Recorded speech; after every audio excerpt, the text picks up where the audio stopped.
সম্মানিত হাজিরিন, পর্দার আড়ালে বসে থাকা পর্দানশীন মা ও বোনেরা, শুকরিয়া ও প্রশংসা আদায় করছি সেই মহান মনিবের জন্যই, যে মহান মনিব স্রষ্টা হিসাবে আমাদিগকে সৃষ্টি করেছেন কোনো দিক থেকেই কোনো প্রকারের কমি না রেখে। সম্পূর্ণ একজন মানুষ রূপে যে আল্লাহ রাব্বুল আলামিন সৃষ্টি করে আখির নবীর উম্মত বানিয়ে এই জগতে আল্লাহ তাবারাক ওয়া তাআলা পাঠিয়েছেন, সে আল্লাহ রাব্বুল আলামিনের শুকরিয়া ও প্রশংসা আদায় করছি আলহামদুলিল্লাহ। দরুদ ও সালাম বর্ষিত হোক নবী জাহানের সর্বশ্রেষ্ঠ নবী, নবী কুলের সর্বশ্রেষ্ঠ নবী। শুধুমাত্র একজন নবীরই নসিবে জুটেছিল সমস্ত নবীদেরকে পিছনে রেখে ইমামতি করার।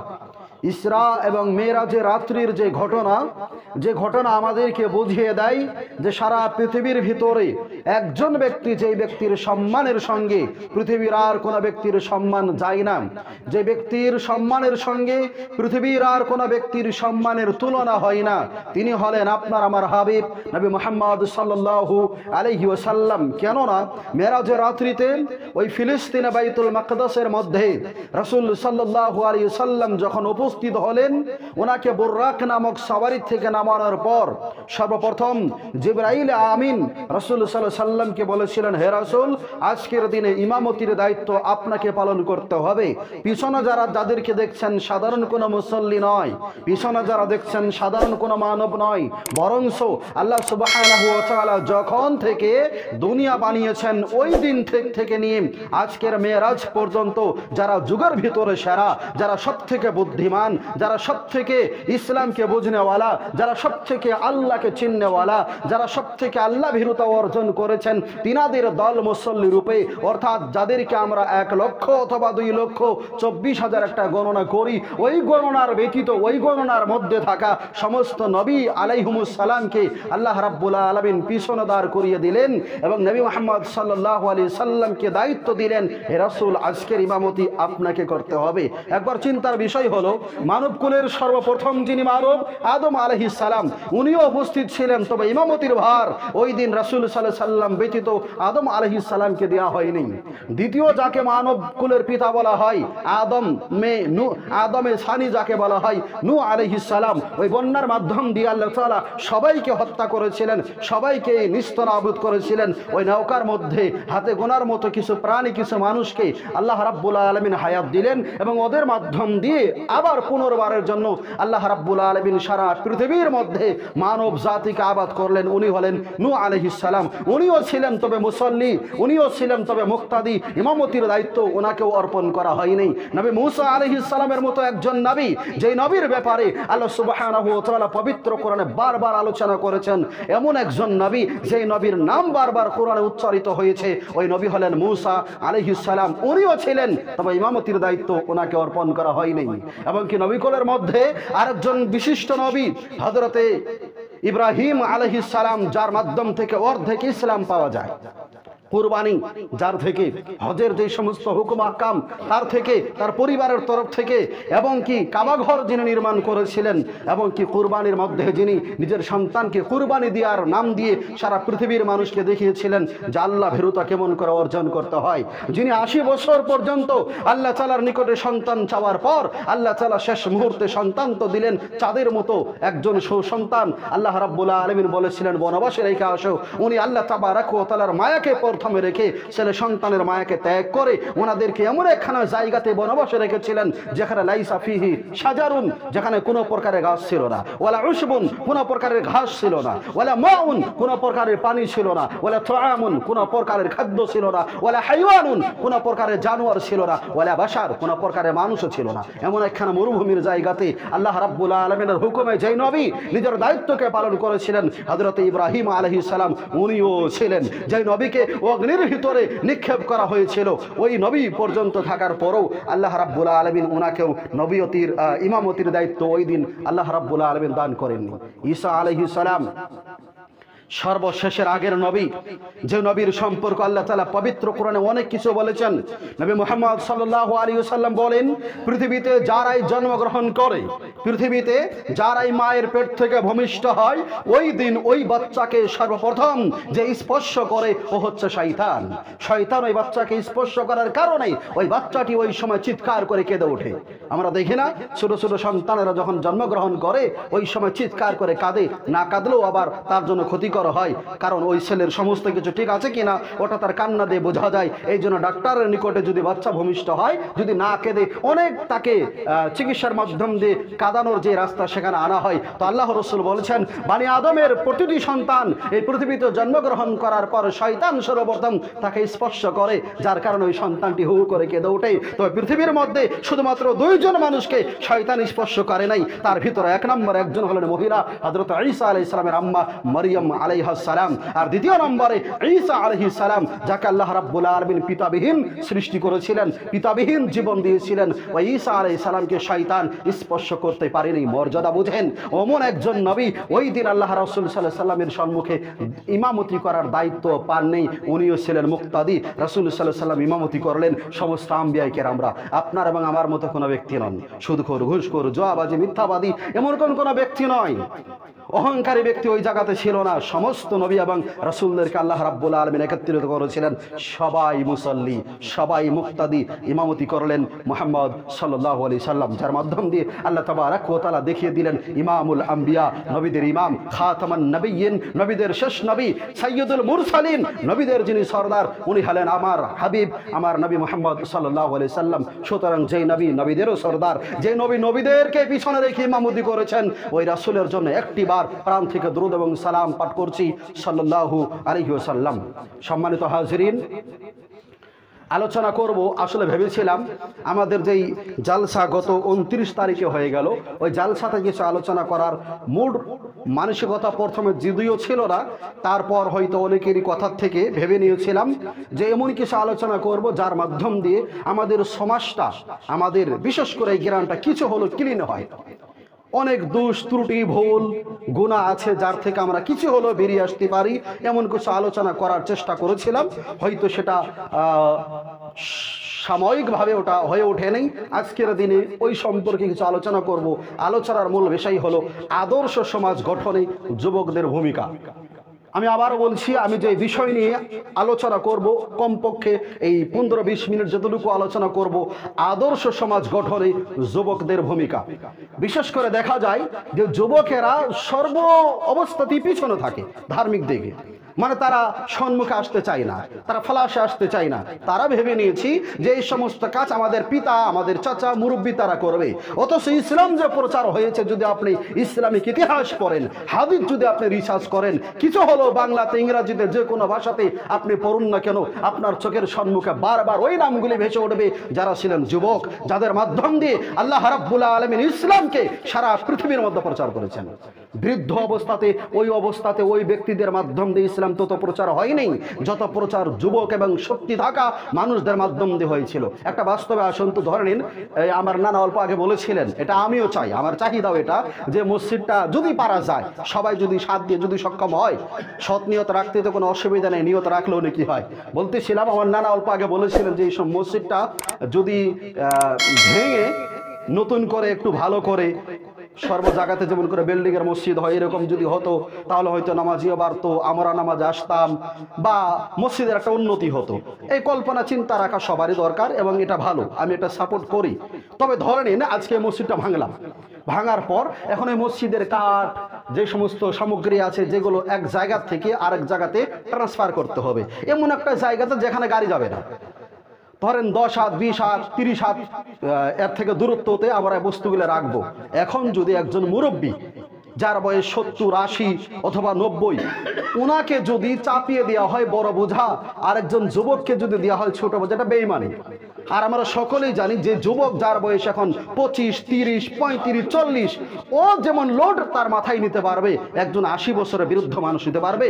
কখনোই নিতে পারবে না। তো এটা সামাজিকভাবে আমরা বুঝি যে যতটুকু লোড একজন যুবক নিতে পারে ততটুকু লোড তার পিতা যেহেতু বৃদ্ধ উনি নিতে পারেন না, তার দাদা, তার জেঠা, তার মামা উনি নিতে পারেন না, কারণ তোনার বয়স নেই।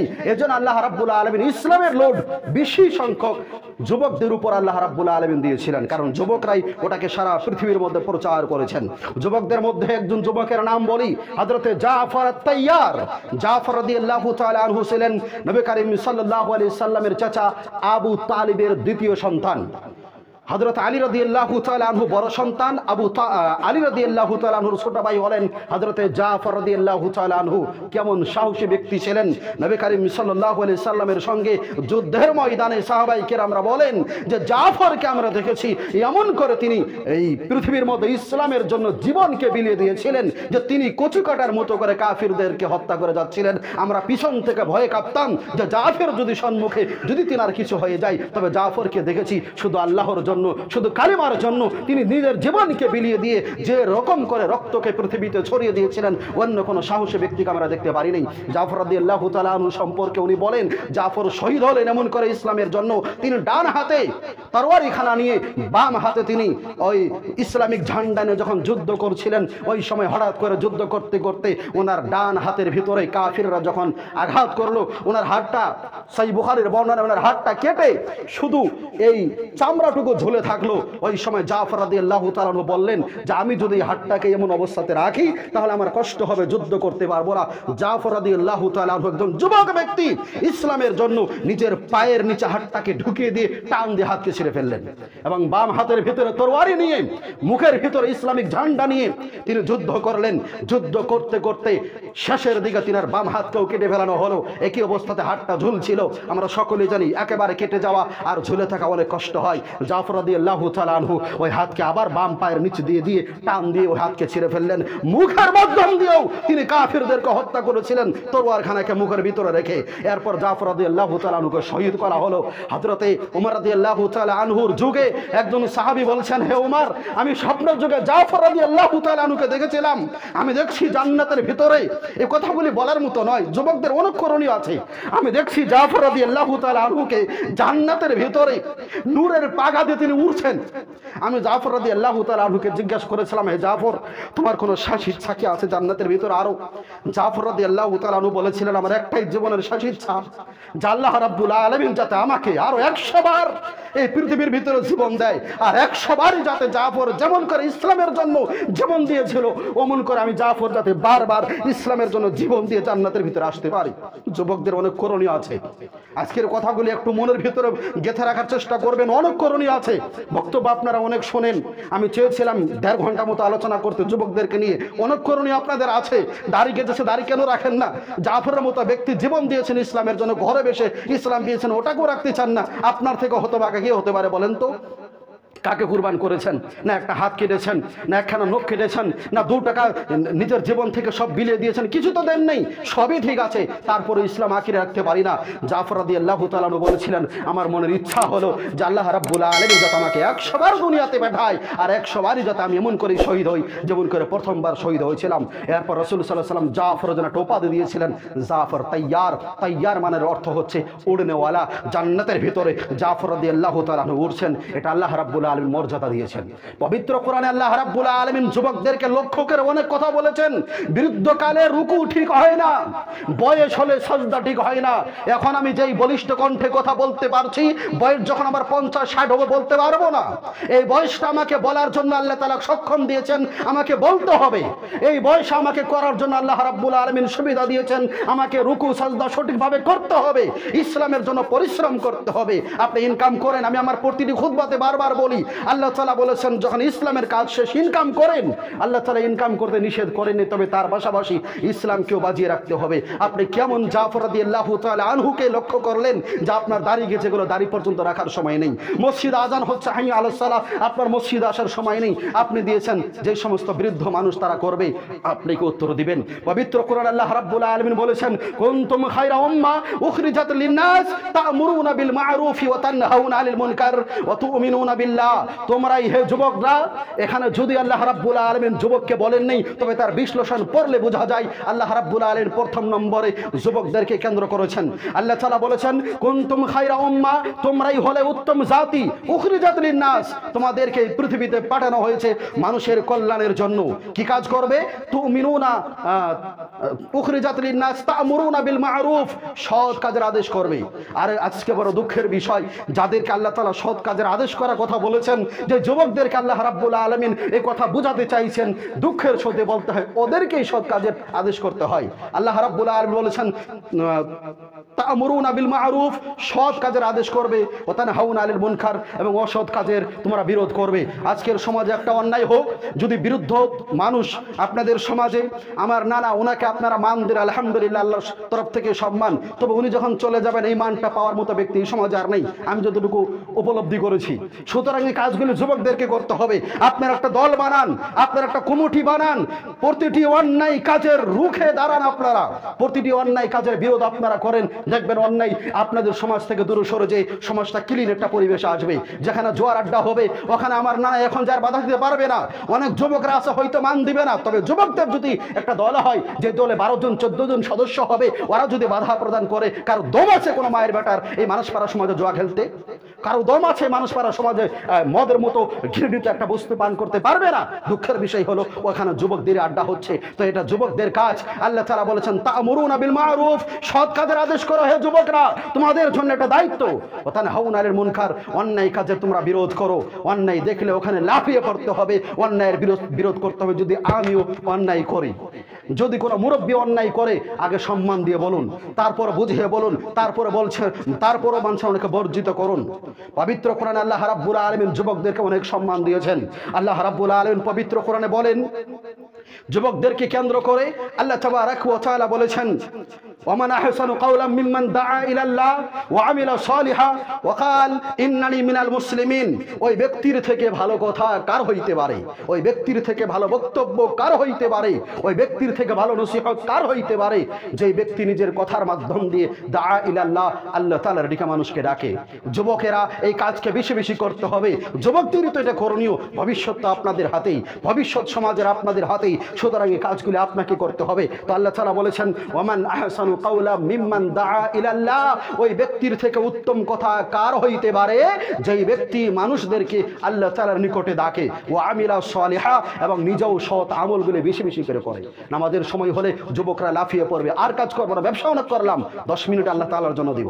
আসরের সময় হয়ে গেল, ব্যবসা অনেক করেছি, 10 মিনিটের জন্য ব্যবসা স্টপ করলাম, আর কোনো ব্যবসা করব না। আল্লাহ রাব্বুল আলামিন রিজিক দাতা, ব্যবসা এই 10 মিনিটে বসে থাকার ভিতরে যদি 200 টাকাও বিক্রি হইতো, এমনও তো হইতে পারে। এমন বিশ্বাস আপনি রাখুন যে আসরের সালাতটা আপনি পড়ে গেলেন, আসরের সালাতের শেষে আপনি বললেন, রাব্বানা আতিনা ফিদ দুনিয়া হাসানা ওয়া ফিল আখিরাতি হাসানা ওয়া কিনা আযাবান নার। হে আমার প্রভু, আপনি আমাকে দুনিয়াতে যা কিছু আমার জন্য ভালো আপনি দান করেন, আখিরাতের ময়দানে আমার জন্য যা কিছু ভালো আপনি দান করেন, এবং কি কিয়ামতের দিন জাহান্নামের শাস্তি থেকে আল্লাহ আপনি আমাকে রক্ষা করিয়েন। হে যুবক, আপনি বিশ্বাস করেন, আল্লাহর কসম করে বলি, ওই 10 মিনিট যে আজান এবং নামাজের মধ্যে আপনি যে দোকান খুলে পহর খুলে বসেছিলেন ওই 200-500 টাকা ইনকামের জন্য, এমনও তো হইতে পারে আসরের পর আল্লাহ রাব্বুল আলামিন একটা কাস্টমারের মাধ্যম দিয়ে 2000 টাকা পর্যন্ত বিক্রি করিয়ে দিতে পারে। এই বিশ্বাস আস্থা রাখতে হবে, তবে ব্যবসা আপনার গ্রো হবে। তো আল্লাহ রাব্বুল আলামিন বলেছেন, ওয়ামান আহসানু কাওলাম মিম্মান দাআ ইলাল্লাহ, ওই ব্যক্তির থেকে উত্তম কথা কার হইতে পারে? যে ব্যক্তি আল্লাহ তাআলার দিকে তার কথার দ্বারা এই মানুষদেরকে আহ্বান করে, ওয়া আমিলা সালিহা, এবং নেক কাজগুলি ওই ব্যক্তি বেশি বেশি করে। এরপরে শেষ কথা, ওয়া ক্বাল ইন্নানি মিনাল মুসলিমিন, এবং এই ব্যক্তি তার পরিচয় দিবে, আমি একজন মুসলিম। বড় দুঃখের কথা, আজান হওয়ার পরও যদি মসজিদে না যায়, আজান হওয়ার পরও যদি নামাজে না যায়, আপনি আমাকে পার্থক্য করে দেখিয়েন তো। যেই যুবকের দাড়ি নেই, যে ব্যক্তি তার প্যান্ট পরেছে টাকনার নিচে, যে ব্যক্তি মাথাতে একটা ক্যাপ লাগিয়েছে, যে ব্যক্তি তার গলার ভিতরে একটা টাই লাগিয়েছে, আমি হারাম বলছি না, অমত অবস্থাতে 2 জন হিন্দু বন্ধু, 3 জন খ্রিস্টান বন্ধু ওদের সঙ্গে বসে আছে, পৃথিবীর কোনো ব্যক্তি যারা চিনে না, আপনি পার্থক্য করতে পারবেন মুসলিম কোনটা কাফির কোনটা? আমি চ্যালেঞ্জ করলাম, পার্থক্য করতে পারবেন না। আমি হয়তো ওই ভাইকে দেখে চিনবো, আরে ওনার নাম মুসলিম উদ্দিন, কেন ওনাকে চিনি আগের থেকে এই জন্য। যদি না চিনতাম, উনি যদি মসজিদের ডাকে সাড়া না দিত, কোনো যুবককে বাছাই করার আপনার ক্যাপাসিটি আছে বলেন তো? যাদেরকে আপনি চিনেন না, পার্থক্য তো নামাজ দিয়েই করতে হবে যুবককে, যে হ্যাঁ আমি একজন মুসলিম। পার্থক্য করতে হবে তোমার দাড়ি দিয়ে। আল্লাহ তাআলা বলেছেন ওয়াকালা ইন্নানি মিনাল মুসলিমিন, তোমাকে পরিচয় দিতে হবে, বলতে হবে আমি একজন মুসলিম। তো তুমি কি সবাইকে ব্যানার লাগিয়ে লাগিয়ে বলবে, মাথার উপরে ব্যানার লাগে আমি মুসলিম, আমার নাম আব্দুর রহমান, দেখো নাম দেখে পরিচয় নাও আমি একজন মুসলিম? আল্লাহ তাআলা ওটা বলেননি। আপনার ব্যবহারে, আপনার কথায়, আপনার চরিত্রয় এবং আপনার আচারে, আপনার অ্যাক্টিভিটিসে, আপনার নিকটে যারা থাকবে তারা যাতে চিনতে পারে আপনি একজন মুসলিম ঘরের সন্তান। আপনার মুখে দাড়ি থাকবে, আপনার মুখে সিগারেট থাকবে না, আপনার মুখে বিড়ি থাকবে না, আপনার হাতে সাদা থাকবে না, আপনি 120 পাতি পান খেনেওয়ালা হবেন না। আপনি মসজিদের ডাকে সাড়া দেওয়ার জন্য যাবেন, আপনি আপনার প্যান্ট অথবা পায়জামা টাকনার উপরে পরিধান করবেন, আপনার চুল হর্স কাটিং করবেন না। নবী করিম সাল্লাল্লাহু আলাইহি সাল্লাম বলেছেন নাহা রাসূলুল্লাহ সাল্লাল্লাহু আলাইহি সাল্লাম আনিল কাদা। ছোট ছোট সন্তানদেরকে দেখা যায় বয়স এখন 12, 13, 15, 18, 20, একদিকে মাথার চুল নেই, আরেকদিকে মাথার চুল নারীদের মতো লম্বা। রাসূল সাল্লাল্লাহু আলাইহি সাল্লাম বলেছেন এটা হারাম। আল্লাহ রাসূল বলেছেন নাহা রাসূলুল্লাহ সাল্লাল্লাহু আলাইহি সাল্লাম আনিল কাদা, এটাকে কাজা বলা হয়, একদিকে লম্বা আরেকদিকে খাটো। আল্লাহ রাসূল সাল্লাল্লাহু আলাইহি সাল্লাম এমন মাথার চুল কাটিং করতে রাসূল সাল্লাল্লাহু আলাইহি নিষেধ করেছেন। ওটা যদি মুরব্বী লোক যে বলে মানবে না, ওটা বলতে হবে যুবকদেরকে, ওটা করতে হবে যুবক কমিটিদেরকে, যে আমরা যুবকের তরফ থেকে আমাদের সমাজকে ক্লিন রাখবো। ছোটখাটো এরকম করে যারা মাথার চুল কাটবে ওদেরকে সমাজে স্থান দেওয়া হবে না। প্রথমবারে বুঝিয়ে বলেন, এরপরও বুঝিয়ে বলেন, তৃতীয়বারে বহিষ্কার করেন, সমাজ একলাই ক্লিন হবে। আপনারা হয়তো অনেকেই ভাবি সবাইকে যদি বাদ দেই সমাজ নিয়ে চলবো কেমন করে। এই নিয়ম বানিয়ে চালান, এমনি সমাজ চলবে। এই নিয়ম বানিয়ে চালান, এমনি সমাজ চলবে। ইমামের দরমাহা দিতে হয়, মুয়াজ্জিনের দিতে হয়, অথবা উক্তি নামাজ যাই পারায় তাকে দিতে হয়। অনেক টেনশন না, কোনো টেনশন থাকবে না ইনশাআল্লাহ যদি এমন করে প্রথম থেকে শেষ পর্যন্ত চালান। নিয়ম যদি সবার জন্য আপনি এটা ফলো করতে পারেন, দেখবেন সমাজ সবার ভিতরে আজ থেকে 2 বছর পর অথবা 5 বছর পর সবার উপরে উঠবে ইনশাআল্লাহ। যে মানসপাড়া সমাজটার ভিতরে কোনো দুর্নীতি নেই, নেই ওখানে কোনো জুয়াখোর, নেই ওখানে কোনো বিড়িখোর, নেই ওখানে কোনো সিগারেট খোর, নেই ওখানে গানের কোনো অনুষ্ঠান, নেই ওখানে কোনো পিকনিকের অনুষ্ঠান, নেই ওখানে সব থেকে ঘৃণিত যেটা জঘন্য একটা দিন আসতেছে আমাদের সম্মুখে 14ই ফেব্রুয়ারি, যেটাকে রোজ ডে অথবা ভ্যালেন্টাইন্স ডে বলা হয়, ওই সম্পর্ক আলোচনা পরে করব। সব থেকে লুচ্চা দিবস, ওই দিবসের ভিতরে কোনো ব্যক্তি ইনভলভ হতে পারে না, এমন একটা কাজ আমাদেরকেই করতে হবে। তো আল্লাহ তাআলা বলেছেন ওয়াকালা ইন্নানি মিনাল মুসলিমিন, যে ব্যক্তি পরিচয় দিবে যে আমি একজন মুসলিম। আরো কিছু যুবক সম্পর্কে বলি, নবী করিম সাল্লাল্লাহু আলাইহি সাল্লাম যে ব্যক্তির জন্য দোয়া করেছিলেন, যে ব্যক্তির মাধ্যম দিয়ে আল্লাহ ইসলামকে আকাশে তুলে দাও, ওই ব্যক্তি ছিলেন উমর রাদিয়াল্লাহু তাআলা আনহু। বয়স ছিল মাত্র 33 বছর। উমর রাদিয়াল্লাহু তাআলা আনহু ইসলাম আনার আগেও কঠোর, ইসলাম আনার পরেও কঠোর। উমর রাদিয়াল্লাহু তাআলা আনহুকে দেখা মাত্র কোন একজন মুসলিম বাড়ির থেকে একেবারে মানে কোনো ডর ভয়ে কাবা ঘরে তওয়াফ করার সুযোগও পেত না। টেনশন থাকতো উমর যদি দেখতে পারে তাহলে খবর আছে যে উমর রাদিয়াল্লাহু তাআলা আনহু সম্পর্কে আল্লাহ রাসূল বলেছেন আমার উম্মতের ভিতরে এমন একজন হীরার টুকরা আছে যার রাস্তা দিয়ে যখন অতিক্রম করে ওই রাস্তা দিয়ে শয়তান পর্যন্ত হাঁটার সুযোগ পায় না, ভয়ে চলে যায়। উনি ছিলেন উমর রাদিয়াল্লাহু তাআলা আনহু। বয়স বেশি ছিল না, 33 বছর ছিল বয়স। আল্লাহ রাসূল সাল্লাল্লাহু আলাইহি ওয়াসাল্লাম দোয়া করেছিলেন আল্লাহুম্মা আইজ্জাল ইসলাম বিউমর ইবনুল খাত্তাব, হে আল্লাহ আপনি উমর ইবনুল খাত্তাবের মাধ্যম দিয়ে ইসলামকে মান দেন, ইসলামকে পজিশন দেন, ইসলামকে শক্তিশালী করেন। আল্লাহ রাব্বুল আলামিন দোয়াকে কবুল করলেন এবং উমর রাদিয়াল্লাহু তাআলা আনহু যেই দিন ইসলাম গ্রহণ করলেন ওই দিন রাসূল সাল্লাল্লাহু আলাইহি ওয়াসাল্লাম এবং সাহাবায়ে কেরামকে দারে আরকামের ঘর থেকে তিনাদেরকে বাহির করে এনে কাবা ঘরের সম্মুখে তরওয়ারখানা ঘিরে দিয়ে উমর রাদিয়াল্লাহু তাআলা আনহু প্রথম বলেছিলেন প্রকাশ্যে কাবা ঘরের সম্মুখে সালাত হবে, হে রাসূল কোন ব্যক্তি নেই আপনাকে বাধা প্রদান করতে পারে, এটা উমরের তরফ থেকে ফয়সালা করা হলো। আর উমর রাদিয়াল্লাহু তাআলা আনহু যখন এই ফয়সালা করলেন আবু জেহেলের মুক্ত ব্যক্তি বাড়ির থেকে বের হওয়ার সাহসও করতে পারেনি, কারণ এখন ইসলামের জন্য যিনি দাঁড়িয়েছেন উনি হলেন উমর রাদিয়াল্লাহু তাআলা আনহু। বয়স বেশি ছিল না, বয়স ছিল 33 বছর, একজন যুবক ব্যক্তি। ওনার মাধ্যম দিয়ে আল্লাহ রাব্বুল আলামিন ইসলামকে এত প্রচার করেছেন যত প্রচার অন্য কোনো সাহাবীর মাধ্যম দিয়ে হয়নি। তো যুবকদের দিয়েই ইসলাম প্রচার হয়েছে, ইসলাম তাও থাকবে যুবকের উপরেই। যুবকদের অনেক করণীয় আছে। পবিত্র একখানা হাদিস রাসূল সাল্লাল্লাহু আলাইহি সাল্লাম বলেছেন সহিহ মুসলিমের 1031 নম্বর হাদিস যে কিয়ামতের মাঠে কোনো ছায়া নেই, কোনো আরশের ছায়া ব্যতীত কোনো ছায়া নেই, সবাই সূর্যের তাপে থাকবে। শুধুমাত্র 7 শ্রেণীর ব্যক্তিকে আল্লাহ রাব্বুল আলামিন ওই দিন ছায়ার নিচে জায়গা ইনায়েত করবেন, যার ভিতরে নাম্বার 2 আল্লাহ রাসূল সাল্লাল্লাহু আলাইহি সাল্লাম বলেছেন ওয়া শাবুন নাশা ফি ইবাদাতি রাব্বিহ, একজন যুবক এখন সে সাবালক হয়েছে, ওই দিন থেকে নিয়ে শরীরে শক্তি থাকা পর্যন্ত যেই ব্যক্তি আল্লাহ তাআলার জন্য নিজের জীবনের একটা অংশ দিয়েছে, মসজিদের ডাকে সারা, সৎ কাজের জন্য সর্বপ্রথম কাতারে, সৎ কাজের জন্য সর্বপ্রথম যেই কথা বলেছে, আল্লাহ রাসূল বলেছেন এমন একজন যুবককেও আল্লাহ রাব্বুল আলামিন কিয়ামতের মাঠে তার স্পেশাল ছায়া, আরশের ছায়ার নিচে জায়গা ইনায়েত করবেন। এটা কোনো অন্য ব্যক্তির কথা বলা হয়নি, বলা হয়েছে যুবকদেরকেই কেন্দ্র করে। উক্ত হাদিসে রাসূল সাল্লাল্লাহু আলাইহি সাল্লাম আরেকটা কথা বলেছেন, 5 নম্বরে ওই একজন যুবককে আল্লাহ রাব্বুল আলামিন আরশের নিচে জায়গা দিবেন যেই যুবক নিজের যৌন ক্ষমতাকে কন্ট্রোলে রেখেছে। আল্লাহ রাসূল সাল্লাল্লাহু আলাইহি সাল্লাম বলেন ওয়ারাজুলুন তালাবাতুহু ইমরাতুন যাতু মানসাবিন ওয়া জামাল, এমন একজন যুবক, এমন একজন পুরুষ যে পুরুষের দিকে একজন রূপ থাকা, সৌন্দর্য থাকা, মাল থাকা, অট্টালিকা থাকা একজন মহিলা যদি তাকে অফার করে যে আপনি আমার সঙ্গে অসৎ কাজ করেন, আমার শরীরটা আমি আপনাকে দিয়ে দিলাম, আপনি যেমন ইচ্ছা আমাকে ব্যবহার করেন, ওই সময় যদি কোনো যুবক যৌবন আছে তারপরেও যদি বলতে পারে ইন্নী আখাফুল্লাহ, না না না আমি আল্লাহকে ভয় করি, আল্লাহ রাব্বুল আলামিন বলছেন ওই যুবককেও, ওই যৌন শক্তি থাকা পুরুষকেও আল্লাহ রাব্বুল আলামিন কিয়ামতের মাঠে তার 7টা ছায়ার ভিতরে 5ম নম্বরে ওই শ্রেণীর ব্যক্তিকেও আল্লাহ রাব্বুল আলামিন ছায়া দান করবেন। তো এখানেও আল্লাহ রাব্বুল আলামিন যুবকদেরকে কেন্দ্র করেছেন। আর একটি হাদিস আপনারা অনেকবার শুনেছেন, যেমন মতিউর রহমান মাদানী সাহেব হাদিসটা আলোচনা করছিলেন, ওখানে 5টি বস্তুর কথা বলা হয়েছে। ইকতানিম খামসান ক্বাবলা খামসিন, 5টি বস্তু আসার আগেই 5টি বস্তুকে তোমরা মূল্যায়ন করো, যার ভিতরে একটা আছে তোমার যৌবন, একটা আছে তোমার শক্তি।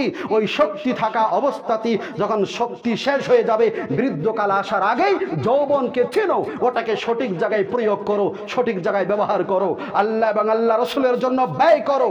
এই মর্মে আরেকখানা হাদিস নবী করিম সাল্লাল্লাহু আলাইহি সাল্লাম বলেন কিয়ামতের মাঠে লা তাজুল ইবনে আদম, কিয়ামতের দিন লা তাজুল কদম ইবনে আদম, কিয়ামতের দিন আদমের সন্তানেরা এক পা সম্মুখে হাঁটতে পারবে না, সবাইকে আল্লাহ রাব্বুল আলামিন স্টপ করে রাখবেন যতক্ষণ পর্যন্ত তাদেরকে 5টা বিষয় জিজ্ঞাসা করা না হবে। তার ভিতরে 3য় নম্বর প্রশ্ন হবে ওয়ান শাবাবিহি, তার যৌবন সম্পর্কে, তার শক্তি সম্পর্কে, তার বয়স 15 থেকে 40 পর্যন্ত কোথায় অতিবাহিত করেছে, আল্লাহ রাব্বুল আলামিন ওটা জিজ্ঞাসা করবেন। উত্তর যদি সঠিক না দিতে পারে এক কদম হাঁটতে পারবে না, ওখান থেকেই জাহান্নামের দারোগারা লাথি মেরে জাহান্নামে নিক্ষেপ করবে। সুতরাং এই যৌবনটাকে আপনাকে সঠিক জায়গাতে ব্যবহার করতে হবে, বুঝতে হবে এটা যৌবন আল্লাহ তাআলার পক্ষ থেকে বড় একখানা নিয়ামত। এই জন্য একজন কবি বলেছেন লাইতাশ শাবাবা ইয়াউদ, যৌবন একবার চলে গেলে যতই মেডিসিন খান আর ফিরে আসবে না। যৌবন একবার চলে গেলে যতই ডাক্তারের নিকটে আপনি সম্পর্ক রাখেন ওই শক্তি আর ফিরে আসবে না। যৌবনকালে যেমন করে বলতে পেরেছেন, বৃদ্ধকালে বলার ক্ষমতা আর ফিরে আসবে না। যৌবনকালে যেমন করে খেতে পেরেছেন, বৃদ্ধকালে যতই মেডিসিন খান আর খেতে পারবেন না। যৌবনকালে যেমন করে হাঁটতে পেরেছেন, দৌড়াতে পেরেছেন, ওই দৌড় বৃদ্ধকালে আর আসবে না। যৌবনকালে যত লোড মাথার উপরে নিতে পেরেছেন, বৃদ্ধকালে যত মেডিসিন খান ওটার নিতে পারবেন না।